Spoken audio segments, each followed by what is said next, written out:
Hey everybody, who's out there tonight stamping in Stampin' World? I am here in the studio tonight. It is rainy, cold, miserable, almost the last night of February night, and it is a good night to be indoors crafting. Forgive me for the paint on my hands. I have been enjoying my latest Paint by Numbers kit, which I'm having so much fun with those. Made from custom photos. That's my latest craze. It's kind of funny, but when stamping is your job, sometimes you need a different hobby. I know that's hard to even imagine, but right now, paint by number is my different hobby that I need. So, but I have the coolest card to show you. I love this card. It looks very simple, plain on the outside, right? Nothing fancy. And then look at that. So cool. I've seen these cards before, but I've never actually tried one. Would you believe it? And they're actually super easy. So let's make one tonight, shall we? All right, so you're going to need 2 card bases, basically, worth of cardstock, and one is going to fit inside the other, and it's just a hair smaller. So it is 8 1/4 and 5 1/2 instead of 8 1/2 and 5 1/2. So it's just a little bit smaller than that. It's going to fit right inside your regular card base. Now, because it's double layered like that, I did use my thinnest cardstock, which is our basic white, just regular basic white. Make sure you don't grab the thick basic white, because that would defeat the purpose. You actually want the card base to be thin this time, and it will be plenty sturdy by the time you add your second layer. So you've got your regular card base, and we'll just set that aside for now. And then we've got our card base that's just a hair smaller, right? And we need to score it. I've already scored this one, but I will show you. I scored it at every 2 inches. So 2, 4, and 6 inches on my trimmer. And I'm not going to bend it yet because we actually need to send it through the Stampin' Cut and Emboss machine. Get my trimmer out of the way. Some people would say cut first before you make the, cut first before you make the scores. I say make the scores first so that you know where the cuts are going to go. I'm going to line this up and use any ovals. I've got let's see, what's the name of this one? Framed Florets Ovals dies, and I've got the one that just cuts out the hearts in an oval shape, and then I've got the one that actually cuts out the oval. And because I have those score marks on there, can you guys see this? It's kind of out of the picture, right? I can center my oval both on that score line and between these 2 score lines. I hope that makes sense. I know it's hard to see on white cardstock. Might have made a mistake choosing that for my demonstration. And then I'm going to put my oval that actually does the cutting inside. And then here's a trick for you. I'm using an old magnetic plate, but if you're worried about your dies moving around, just use a piece of washi tape to hold the dies in place, and then as we crank them through, they won't move at all. And the washi tape is designed to pull up without tearing your paper down. So let's see how well we did. Watch it tear right now, because that's the way things go when you're live, right? Nope, it's coming. Can't get my thumbnail under there, but it's coming. You can also use painter's tape for that. I just happen to have washi tape. Oh, see, I hurried too much, and I did rip it. We will make that be the back side of our box card. Cute! I just love that die. Isn't that fun? All those little hearts, and you can save those little hearts for confetti. Right now, I'm just going to set them aside so we can continue making our card. Okay, yeah, we'll just turn that to be the back side where I ripped it a little bit there. So much for my great tip, huh? Okay, so now we can fold it on our folds. The center fold folds up like a mountain, and the 2 side folds fold down like valleys. just like that. Cool beans. And it's going to fit right inside our card like that. So cool. It was so easy, wasn't it? Why did I wait so long to make this cool card? I don't know. Very cool. So I'm just going to go ahead and finish it out just so you can get an idea of what you might want to do when you choose your oval dies and floral stamps and things. I'm going to use the Blessings of Home stamp set because I just haven't used it enough lately, and it's so pretty.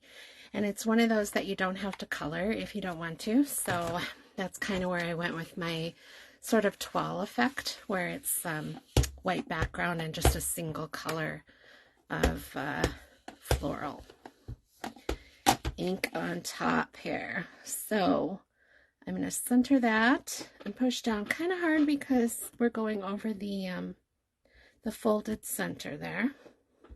Let's see. Perfect. All right. And then, so that's all that's going on my card base because this is going to cover everything else up except that. So let's see, I have a greeting over here. This is one of my all-time favorite stamps, also from the Blessings of Home stamp set. It says, "You are a real blessing to everyone around you."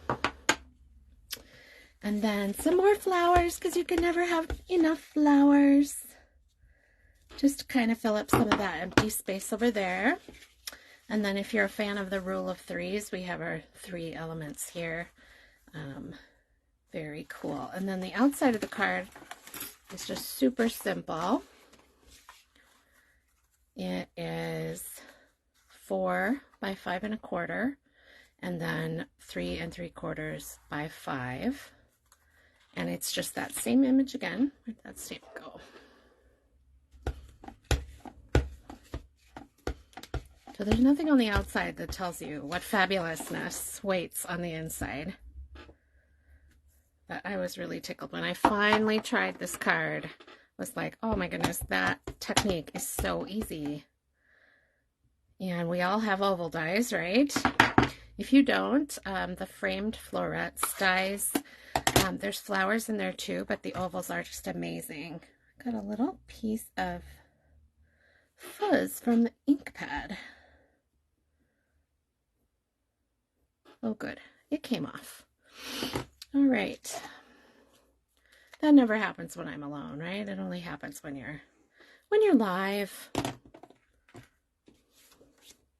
And I'm just using real red ink, real red cardstock, and real red ribbon on plain basic white. It is one of my all-time favorite color combos to reach for. I just think it looks so elegant. Like I said, it reminds you of that toile fabric, which I've always just thought was the height of elegant for decorating purposes. Anyway,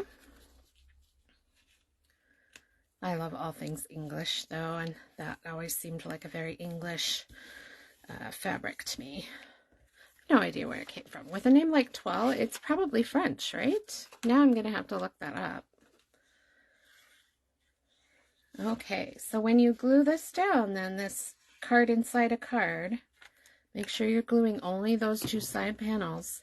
We don't want anything else to be attached to our card. Oh dear, that went down too early. And crooked to boot. Woo-hoo! We are on a roll. That's what I get for hurrying, right? Haste makes waste. No. At least I used the liquid glue. Huh, so I can reposition it before it is officially too late. There we go. Okay, so my inner card is adhered to my outer card. Oh, so cool.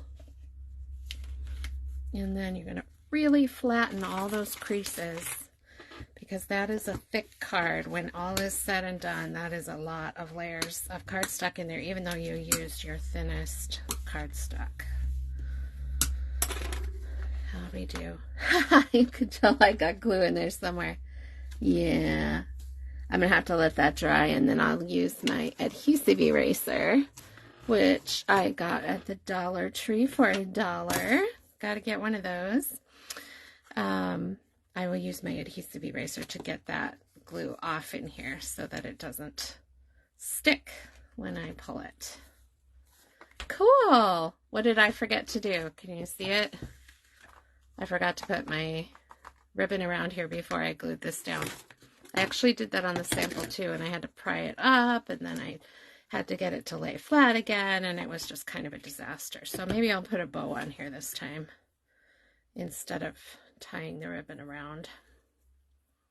Oh, funny. You guys see the note I have written on my hand? I know I shouldn't do that. I know ink is that kind of ink is not good for your skin, right? It's just a reminder for me to pay rent tomorrow. I don't want to get kicked out of the studio. Oh, funny. Here I was telling you guys to just ignore the paint on my hands, and I have a whole word written on my hand as well. That's why you love me, right? Your absent-minded friend, Lyssa.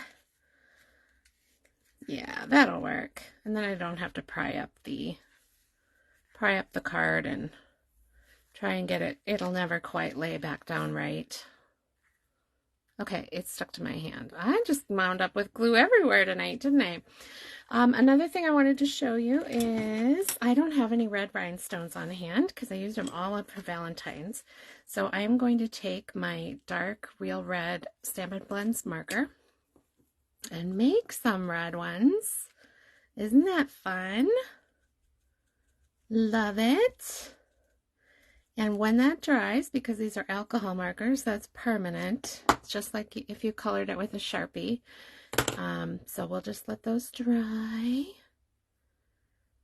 And where's my tweezers? Then I have matching rhinestones in any color that I have blends. Kind of fancy. Where should I put that one? Cool. Okay, what else did I do on this card? I did use something called, where'd it go? Okay, I had it out. Oh, here it is. It's under the rubble. I have something called Glimmer Gloss, and it's so cute. It's available from my studio, and it comes in a little tiny lip gloss type tube, and it's basically a shimmer wash that goes on clear or neutral, I should say. It's kind of it's a barely there pinkish color, and it's made from alcohol, so it dries really quickly, but it just adds some gloss. And I wish you guys could see it in person because it is really pretty. And it just starts to make the ink bleed just a little, and then it stops because it's alcohol and it dried out too quickly to just bleed into an ugly mess. So that's kind of fun. It's just another way to add some glimmer to your project. Love it. And I didn't have to color all that. And it's still in my color scheme of red and white. Let's do a little on the inside too. So this is just a little travel size glimmer gloss. I'm giving these away free to all my Stamp Camp participants in March. So if you're signed up for the spring soiree, you'll be getting one of these.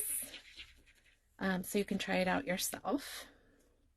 And if you're not signed up, we have plenty of room because it's an online stamp camp, and the goodie bag is mailed to you. All kinds of fun things going on that day. It's live on March 25th, whatever that Saturday is. I think that's the 25th. And it's live, but it will all be recorded. So it's available for a month afterwards too. And these are the types of projects we'll be doing. Step up kind of cards, right? Step ups, little easy techniques you can add so that your cards turn out even more amazing than usual. Christine and Penny and I are focusing on all of our personal favorites out of the spring mini catalog.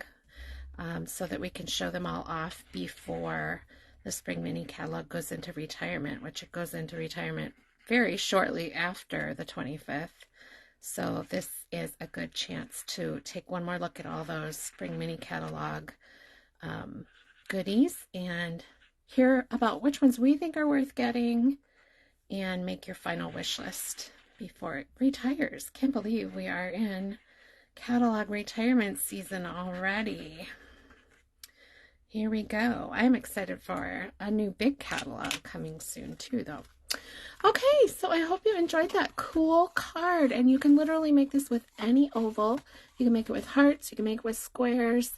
It works best if the die cut has a distinct center point, because you can easily center it in the middle of your card then. And the scores to remember are every 2 inches, so 2, 4, 6, and it will fit right in your cute little card like that. Love it. I hope you enjoyed it, and I hope you'll go try it.